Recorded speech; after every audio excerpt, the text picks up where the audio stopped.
السلام علیکم ورحمۃ اللہ وبرکاتہ. اعوذ باللہ من الشیطان الرجیم. بسم اللہ الرحمن الرحیم. وَإِذْ قَالَتِ الْمَلَائِكَةُ يَا مَرْيَمُ إِنَّ اللَّهَ اشْتَفَاكِ وَطَهَّرَكِ وَاصْطَفَاكِ عَلَى نِسَاءِ الْعَالَمِينَ يَا مَرْيَمُ اقْنُتِي لِرَبِّكِ وَاسْجُدِي وَارْكَعِي مَعَ الرَّاكِعِينَ ذلك من أنباء الغيب نوحيه إليك وما كنت لديهم إذ يلقون أقلامهم أيهم يكفل مريم وما كنت لديهم إذ يختصمون. معزز سامعین کرام، سورہ آل عمران سورہ نمبر 3 اور اسی صورت سے ابھی آپ کے سامنے آیت نمبر 42 43 44 یعنی 42 43 45 42 43 44 یہ 3 آیات ابھی آپ کے سامنے تلاوت کی گئی. معزز سامعین کرام، پہلی آیت کریمہ میں اللہ تبارک و تعالیٰ نے سیدہ مریم کی عظمت کو اور ان کے اوپر جو انعامات اور جو مہربانیاں اللہ تبارک و تعالیٰ سے خاص ہوئیں ان کو بیان فرمایا. دوسری آیت کریمہ میں اللہ تبارک و تعالیٰ نے سیدہ مریم کو اس بات کی طرف توجہ دلائی ہے، ان کو آگاہ فرمایا ہے کہ جو کچھ اللہ تبارک و تعالیٰ کی طرف سے انعام کے طور پر مل رہا ہے، جو کچھ عظمت و سربلندی رب العالمین کی طرف سے مل رہی ہے، اس پر اپنے رب کا شکر کس طرح سے ادا کرنا ہے. اور جو تیسری آیت کریمہ ہے اس میں اللہ تبارک و تعالیٰ نے محمد عربی صلی اللہ علیہ وسلم کی نبوت کی حقانیت کے اوپر دلیل بیان فرمائی ہے. اللہ تبارک و تعالیٰ نے بیان فرمایا وَإِذْ قَالَتِ الْمَلَائِكَةُ يَا مَرْيَمُ إِنَّ اللَّهَ اشْتَفَاكِ وَطَهَّرَكِ وَاصْطَفَاكِ عَلَى نِسَاءِ الْعَالَمِينَ. آیت نمبر 42. اللہ تبارک و تعالیٰ نے فرمایا اس وقت کو یاد کرو جب فرشتوں نے کہا کہ اے مریم، بے شک اللہ تبارک و تعالیٰ نے تم کو چن لیا ہے. ان اللہ اصطفاکی، چن لیا ہے، وطہرکی، اور تم کو پاکیزہ بنایا ہے، واصطفاکی علی نساء العالمین، اور دنیا کی جو عورتیں ہیں ان کے اوپر اللہ تبارک و تعالیٰ نے تم کو فضیلت دی ہے. یہاں پر ایک بات یاد رکھیے، علی نساء العالمین کا مطلب ہے کہ ان کی امت اور ان کے زمانے میں جو عورتیں تھیں ان تمام عورتوں کے اوپر اللہ تبارک و تعالیٰ نے سیدہ مریم کو فضیلت دی. آیت کریمہ سے یہ معلوم ہوتا ہے، دیکھیے اللہ تبارک و تعالیٰ نے کیا فرمایا، اس وقت کو یاد کرو جب فرشتوں نے مریم سے بات کیا، مریم سے کہا. اس سے یہ پتہ چلتا ہے کہ جب سیدہ مریم بیت المقدس کے جو حجرے تھے ان حجروں میں سے ایک حجرے میں جو وہ رہتی تھی اور اللہ تبارک و تعالیٰ کی عبادتوں میں مصروف رہا کرتی تھی، اللہ تبارک و تعالیٰ کے لیے ذکر و اذکار میں مصروف رہا کرتی تھی، اس زمانے میں سیدہ مریم سے فرشتے آتے تھے اور ہم کلام ہوتے تھے، ان کو اللہ تبارک و تعالیٰ کا پیغام پہنچاتے تھے. انہی میں سے ایک واقعہ ذکر کیا جا رہا ہے کہ فرشتے آئے اور انہوں نے سیدہ مریم سے کہا اور ان کو یہ خبر دیا کہ اللہ تبارک و تعالیٰ نے آپ کو بہت بڑا مقام دیا ہے، اللہ تبارک و تعالیٰ نے آپ کو چن لیا ہے، اللہ تبارک و تعالیٰ نے آپ کو پاکیزہ بنایا ہے. ایسا کیوں؟ کیونکہ آگے ان سے ایک بہت بڑا کام لینا ہے، ان کو ایک بہت بڑا مقام دینا ہے، ان کے ذریعے سے دنیا کے اندر ایک بہت بڑا پیغام جانا ہے. یاد رکھیے دنیا کے اندر ایسے ہی چپکے کسی کو اللہ تبارک و تعالیٰ سر بلند نہیں کرتا ہے، اس کے لیے بہت کچھ سہنا پڑتا ہے، اس کے لیے بہت ساری آزمائشوں سے گزرنا پڑتا ہے، تب جا کر کے اللہ تبارک و تعالیٰ کی طرف سے ایک مقام ملتا ہے.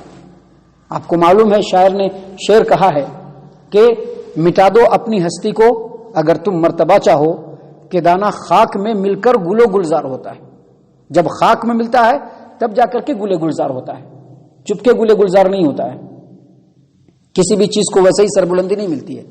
تو سیدہ مریم کو جو یہ سربلندی مل رہی تھی اس کی وجہ یہ ہے کہ آگے ایک بہت بڑی آزمائش آنے والی ہے اور ان کے ذریعے سے اللہ تبارک و تعالیٰ اپنی نشانی کو پیدا فرمانے والا ہے اور اس کے ذریعے سے دنیا میں ایک بہت بڑا پیغام آنے والا ہے کہ اللہ تبارک و تعالیٰ قادر مطلق ہے، جو چاہے کر سکتا ہے. سامعین کرام، اس آیت کریمہ میں اللہ تبارک و تعالیٰ نے سیدہ مریم کو یہ کہا کہ اللہ تبارک و تعالیٰ نے آپ کو برگزیدہ بنایا ہے، آپ کو پاکیزہ بنایا ہے اور دنیا کی عورتوں کے اوپر آپ کو فضیلت بخشی ہے. یہ بات پیارے رسول صلی اللہ علیہ وسلم نے بھی بیان فرمایا ہے. دیکھیے صحیح البخاری کتاب احادیث الانبیاء باب قوله تعالی، باب قول اللہ تعالی وَإِذْ قَالَتِ الْمَلَائِكَةُ يَا مَرْيَمُ إِنَّ اللَّهَ اشْتَفَاكِ، حدیث نمبر 3432 اللہ کے رسول صلی اللہ علیہ وسلم نے فرمایا خیر نسائها مریم بنت عمران وخیر نسائها خدیجہ بنت خویلد. کیا مطلب اس کا؟ وہ جو امت گزری ہے اس امت کی سب سے بہترین خاتون اگر کوئی ہے تو وہ مریم بنت عمران ہے، اور یہ جو امت ہے اس امت کی سب سے بہترین اگر کوئی عورت ہے تو وہ خدیجہ بنت خویلد ام المومنین رضی اللہ عنہا. سامعین کرام، ایک اور حدیث ہے پیارے رسول صلی اللہ علیہ وسلم کی جس کو صحیح البخاری کے اندر امام بخاری نے روایت کیا ہے.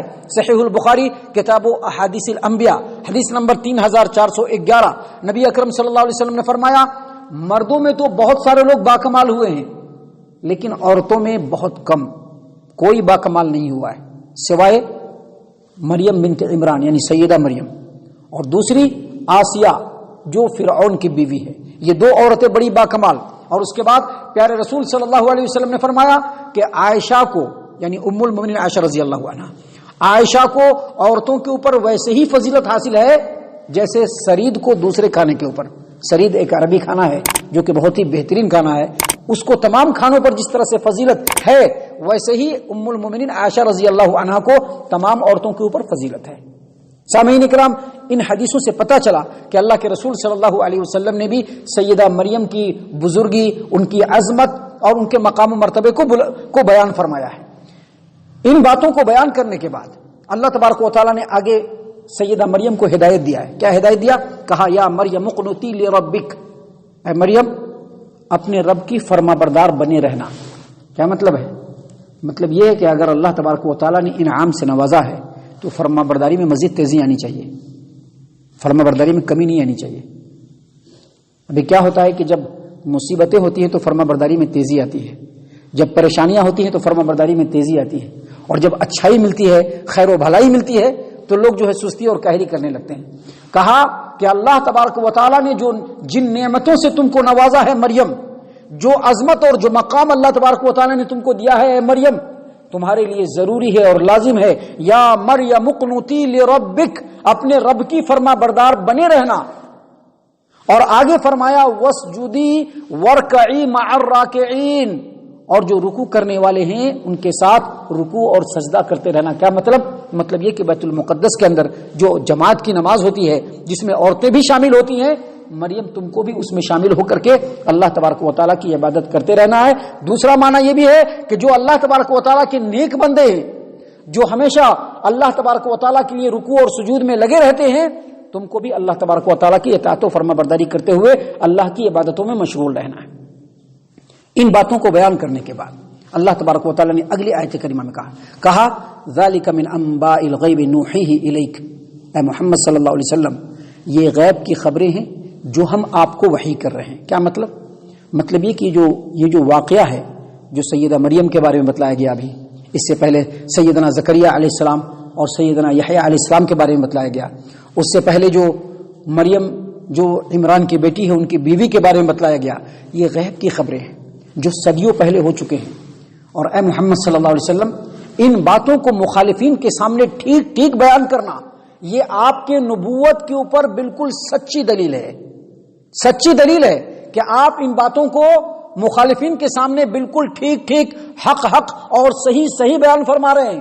جبکہ محمد عربی صلی اللہ علیہ وسلم ان کے بارے میں پتا ہے کہ آپ امی ہیں، آپ نے کوئی تاریخ کی کتاب نہیں پڑھی ہے، توریت انجیل نہیں پڑھی، آپ کو پڑھنا نہیں آتا تھا. آپ صلی اللہ علیہ وسلم نے اپنے عمر کا ایک بڑا حصہ مکہ کے اندر گزارا جہاں پر کوئی آپ کو پڑھانے والا بھی نہیں، اور آپ نے اپنی زندگی میں کسی کے سامنے زانوے تلمس تہ کر کے تعلیم بھی حاصل نہیں کیا. پھر بھی علماء اہل کتاب کے سامنے ان واقعات کو ٹھیک ٹھیک بیان کرنا یہ اس بات کے اوپر سچی اور حق دلیل ہے کہ آپ صلی اللہ علیہ وسلم من جانب اللہ، اللہ کے رسول ہیں. اس کے باوجود اگر کوئی پیارے رسول صلی اللہ علیہ وسلم کی رسالت کو نہیں مانتا ہے تو یہ اس کی ہٹ دھرمی ہے، یہ اس کا تعصب ہے، اور یہ دنیاوی مفاد کے چکر میں آ کر کے اللہ کے رسول صلی اللہ علیہ وسلم کی رسالت کو نہیں مان رہے ہیں. اسی لیے اللہ تبارک و تعالیٰ نے یہاں پر بیان فرمایا ذالک من انباء الغیب نوحیہ الیک، اے محمد صلی اللہ علیہ وسلم یہ غیب کی خبریں ہیں جو ہم نے آپ کی طرف وحی کی ہے، جو ہم آپ کی طرف وحی کر رہے ہیں. اس کے بعد اللہ تبارک و تعالیٰ نے مزید فرمایا وما كنت لديهم اذ يلقون اقلامهم ايهم يكفل مريم اے محمد صلی اللہ علیہ وسلم جب یہ لوگ جھگڑتے ہوئے اس فیصلے کے لیے جھگڑتے ہوئے کہ مریم کو کون اپنی کفالت میں رکھے گا اپنے قلم کو ڈال رہے تھے اس وقت بھی آپ موجود نہیں تھے. اور آگے فرمایا وما كنت لديهم اذ يختصمون، اور آپ اس وقت بھی ان کے سامنے نہیں تھے، ان کے پاس نہیں تھے جب یہ لوگ سیدہ مریم کی کفالت کے لیے ایک دوسرے سے جھگڑ رہے تھے. دراصل سیدہ مریم ان کا مقام بہت بلند تھا، اللہ تبارک و تعالیٰ کی طرف سے بڑی مہربانیاں ہو رہی تھی، اور جو ہیکل تھا، جو بیت المقدس تھا، اس کے جتنے بھی خادم تھے، جتنے بھی مجاورین تھے، ان کو معلوم تھا کہ سیدہ مریم کے اوپر اللہ تبارک و تعالیٰ کا بڑا کرم ہے، بڑا فضل ہے، لہذا سب کی دل میں چاہت تھی کہ سیدہ مریم کو ان کی کفالت میں دیا جائے، ان کی ذمہ داری میں دیا جائے، ان کی پرورش وہ کرے، ان کی دیکھ بھال وہ کرے. تو اس کے لیے جھگڑا ہونے لگا. سیدنا زکریا علیہ الصلوۃ والسلام نے کہا کہ نہیں بھائی، آپ لوگوں کو جھگڑنے کی ضرورت نہیں ہے، میں اس کا خالو ہوں، میری بیوی اس کی خالہ ہے، لہذا وہ میری پرورش میں رہیں گی. لوگوں نے اس کو اہمیت نہیں دیا. نہیں نہیں نہیں نہیں، تم بھی یہاں کے خادم ہو، ہم لوگ بھی خادم ہیں، ہم بھی حقدار ہیں. جب بات آگے بڑھی تو فیصلہ ہوا. فیصلہ کیا ہوا کہ ایک بہتے ہوئے ندی کے اندر اپنے اپنے قلم کو ڈالنا ہے. وہ قلم جس سے وہ لوگ لکھتے تھے، اللہ کے کتاب کی آیات لکھتے تھے، اس قلم کو بہتے ہوئے ندی کے اندر ڈالنا ہے، اور جس کا قلم ندی کے بہاؤ میں آگے جانے سے رک جائے اور اپنی جگہ پر قائم ہو جائے، مریم کو اسی کو دیا جائے گا. سب لوگوں نے ڈالا. ظاہر سی بات ہے یہ تو اپنی طرف سے ہو نہیں سکتا ہے، اللہ کی طرف سے ہی ہوگا، اپنی طرف سے تو ہوگا نہیں کیونکہ سب لوگ ڈالیں گے. اب جس کا رکے گا وہ اللہ تبارک و تعالیٰ کی مرضی سے ہی رکے گا. سب لوگوں نے ڈالا، سبھی کا قلم آگے بڑھ گیا.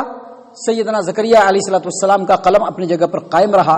لہذا سیدنا زکریا علیہ السلام چونکہ خالو بھی ہیں، سارے لوگوں کو چاروں ناچار مننا پڑا اور ان کے کفالت میں دینا پڑا. اسی بات کو یہاں پر اللہ تبارک و تعالیٰ نے بیان فرمایا ہے کہ محمد صلی اللہ علیہ وسلم یہ تمام باتیں آپ کی نبوت کی سچی دلیل ہے کہ آپ ان لوگوں کے سامنے وہ واقعات جو صدیوں پہلے گزر چکے ہیں، جس کے معلوم ہونے کے کوئی سورسز آپ کے پاس نہیں ہے، اس کے باوجود آپ لوگوں کے سامنے ٹھیک ٹھیک بیان کر رہے ہیں. اس کا مطلب یہ ہے کہ اللہ تبارک و تعالیٰ آپ کی طرف وحی کر رہا ہے اور آپ اللہ تبارک و تعالیٰ کے سچے رسول ہیں.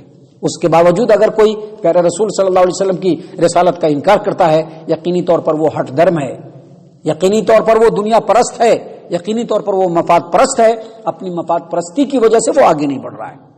سامعین کرام، ابھی آگے اور بھی بہت ساری باتیں جو اللہ تبارک و تعالیٰ نے اس صورت میں ہم لوگوں کی ہدایت و رہنمائی کے لیے بیان فرمایا ہے. اللہ تعالیٰ سے دعا ہے کہ اللہ تعالیٰ ہم تمام کو ان تمام باتوں کے اوپر خوب غور و فکر اور تدبر کرنے کی توفیق عنایت فرمائے. اللہ تعالیٰ ہم تمام کو صحیح معنوں میں پکا سچا مومن مسلمان بنائے. اللہ اور اس کے رسول صلی اللہ علیہ وسلم کی اطاعت و فرما برداری کرنے والا بنائے. صحابہ کرام رضی اللہ عنہم کے اسوہ حسنہ پر چلنے کی توفیق عنایت فرمائے. جنت الفردوس میں جگہ عطا فرمائے. اے اللہ ہم تمام کو جہنم سے پناہ دے. اے رب العالمین ہم تمام کو جہنم سے پناہ دے. اے مالک الملک ہم تمام کو جہنم سے پناہ دے. آمین یا رب العالمین. وما علینا الا البلاغ المبین.